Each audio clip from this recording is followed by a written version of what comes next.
We went on a little mini trip down to Orlando, which is only an hour away from us. Well, it's actually right outside of Orlando in Davenport, Florida. And that was our first time using Airbnb. We went with 7 other people, and we just wanted to give you guys our experience from start to finish on using Airbnb. Okay, so first, we was on the website, me, my mom, and my aunt, we were all trying to, get this trip together, and we wanted to rent a house. At first, we wanted to do a beach house somewhere, but we couldn't find anything good within a short amount of time that was reasonable on the price. So we decided on Orlando area, and come to find out, most of the Airbnb or rental vacation homes are down in the Davenport area, which is right off of I-4 exits. So, and they had grocery stores over there. It's not a big populated area like that. They'll have a couple grocery stores, a little small stores here and there, but it's not like a big populated area like that. Once you get down to that part of Davenport, the traffic pretty much dies down. And if you want to go do anything inside of Orlando, you got to go through that Disney World area traffic to get to anywhere. But at least if you're going to Disney or Disney area, you're kind of close right there by it. You don't have to go through Orlando to get to it. You're like on the backside to get to Disney. So the first things first, we were on the app and on the website online looking for Airbnbs, and we found a lot in Davenport, like we said. And, we were just looking for something where the 10 people in our group was one child, so really 9 paying adults. We wanted to find something that was reasonable with the price, because we were going like 2 to 3 weeks later after we booked it. So we found one, and the pictures looked good. They had a pool, they had a grill, they had, 5 bathrooms, 5 bedrooms. Every bedroom had a bath. It had a nice kitchen, living room area. But it didn't show like... Because when we got there, it was a townhouse. Yeah, when we got there, we found out it was a townhouse. Even in the description, it didn't say it was a townhouse. Or a villa, as they sometimes call it. Yeah. So... just watch out for that. Like when you're looking at the pictures, you can message the host before you do any reservations or anything. Just message them with all your questions up front. Now, sometimes they might take a while to get back to you, so you might want to ask all your questions at once, because to ask 1 or 2 questions here and then come back ask another, that'll take forever, especially if the host, doesn't get back to you that quick. That's a big thing with Timely too, because if you want to try to get an Airbnb where it says everything in the description or anywhere on the listing, because most times you will have to book it first and then put a deposit, and a lot of the times the owners or the property managers don't get back to you in a timely manner. They'll get back to you 3-4 days later, and if you don't already book it and you didn't already put your deposit down, then by that time, the listing is gone already. Yeah, that was another problem we ran into. We had a couple other homes that we were interested in, but it took us so long to get our questions answered, or to find out more information, that when we made up our mind, say yes, this is the one we want, we will go back on there, since it was so close to our trip, and it will be gone just that fast. So if you're planning a trip where it's like close down the road, like you're gonna have to jump on them, especially if you're in a popular area like Orlando. I don't know how it is in other places, but in a popular area, those homes go fast. And so we should have just, one thing we could have did better was read all the reviews on the listing. Every review. Read every single review. Find that property on a different website, because they have Airbnb and what's the other ones? VRBO. Yeah, that property was on different listings. We came to find out after. Right, so that means that's different reviews and stuff like that. So that means if one property is on Airbnb and the same property is on another site, if somebody books it on that other site and you're looking on Airbnb, it's still going to be sold out for you, So you can lose out, from multiple websites if the house is listed multiple on multiple platforms. And So read the reviews from those yeah, platforms. yeah, just make sure you read the reviews, do your homework, and see when the dates are. See if this house is constantly being rented out, and see what the feedback is, and see what problems some people have. Now, some reviews you have to take with a grain of salt, because some people are just overly nitpicky on every little detail. But if the majority of the reviews said it was good, then you can just go off of those. The trip, Airbnb sent us confirmation of our trip, just little basic stuff. Hey, this is your confirmation for your trip coming up.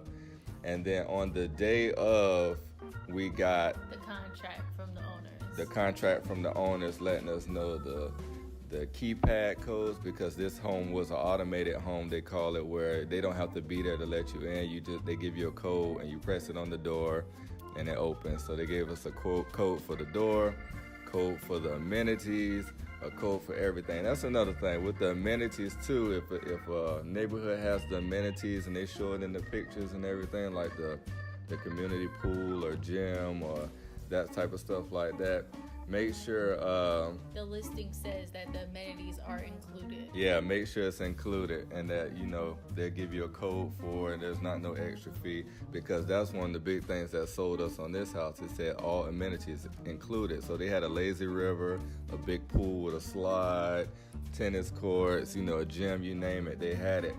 So that's what really drew us to this home, and some people in the reviews, were able to use it. So we were like, okay, that's cool. We want this house, because we want the amenities. Plus, the house had a pool, a screened-in pool itself. So we definitely wanted it for that. So the day we get there, me and Willie roll up on the house and find out that it was a townhome, like we said earlier. So that was kind of a downer. It was an end unit with very, very close units. The buildings were very close. The parking was limited. They did say in the contract that there was parking out in the street, but there really wasn't parking out in the street. There was nowhere to park. So if you're bringing more than 2 cars, it became difficult. Yeah, so that was one of the things too, because we asked that question beforehand, like maybe 5 days beforehand. We asked about the parking and everything, because now mind you, the pictures didn't show the outside of the home At all. Now, most of other houses you see, most of other rentals you see on Airbnb, they show the outside, the entryway, the driveway, the garage, everything. This one, it didn't show the outside at all. It just said 2 parking spaces. And so it said 2 parking spots. And then when we asked them the question through the text thing, we asked them about the parking. They said, oh yeah, you have 2 parking in front, but you have plenty of parking across the street. Now what threw us off is the day of the trip. We left on a Friday, so that Friday morning we got, everything from the host, letting us know the house rules and, who to call if something happens, blah, blah, blah, all the codes for everything we needed. They had it all nice and laid out for us. So somewhere in there it said you have 2 assigned parking spots in the front of the villa. So we were like, well, we got 3 cars, and they told us it was plenty of parking, 5 days ago. So we contacted them that day of the trip, and we were like, oh my God, we're contacting them the day of. They're not going to get back to us because they're kind of slow getting back to us.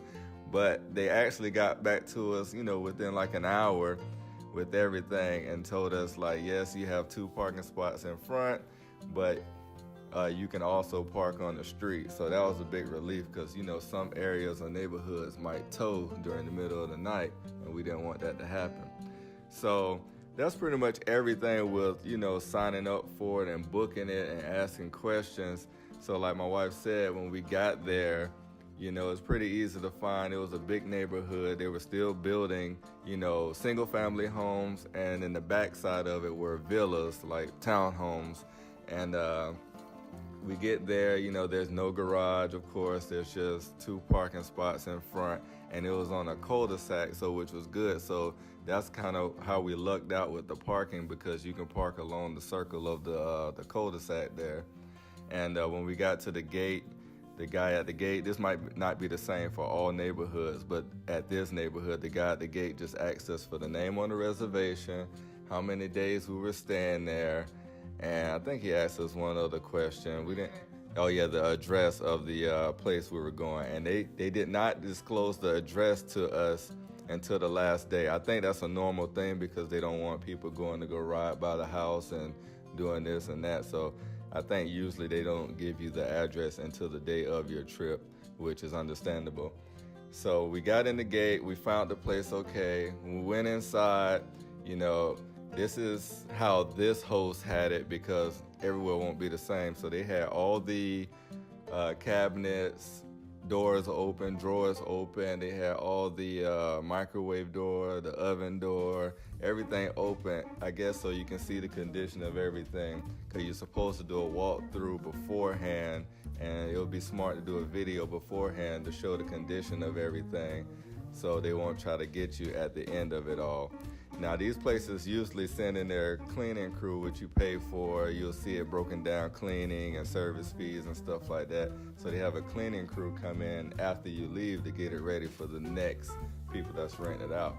So when we walked in, my aunt and uncles and stuff, they were already there, and they noticed some things like some imperfections on the walls, some marks on the walls, which were minor.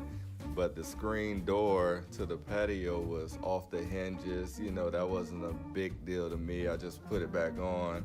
And, the pots and pans were worn, but they were still good enough to use. But you could tell it was small from the picture, so that wasn't a big deal. We knew that going in, but it was still usable. And it was actually heated, so it was like a pool / big oversized hot tub.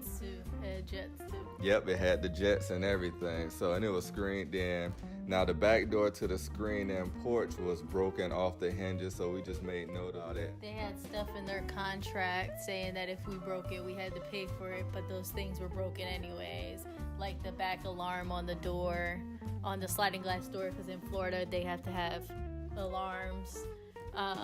That was completely broken, and that was in the contract saying that if it's broken at all, we're responsible for it. You just want to cover yourself. I mean, that doesn't make or break your trip, make it seem like you're going to have a bad time or anything, but that's just stuff you want to make sure, you document beforehand, so that way afterwards, they couldn't try to come at you for those things.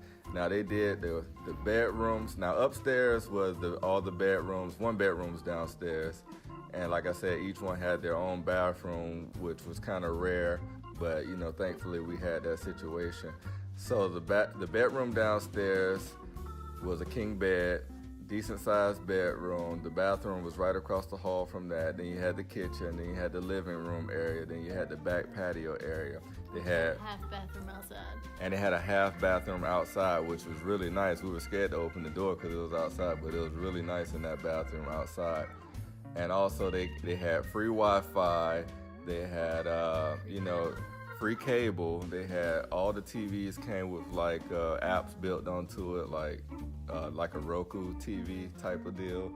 And you can sign into your Netflix and all that and use that. And, the AC was working, thank God. It's nice and cool in the house. Now, upstairs was all carpeted. They didn't want no shoes on the carpet. Had to leave the shoes at the bottom. And you had the other 4 bedrooms upstairs with bathrooms in each.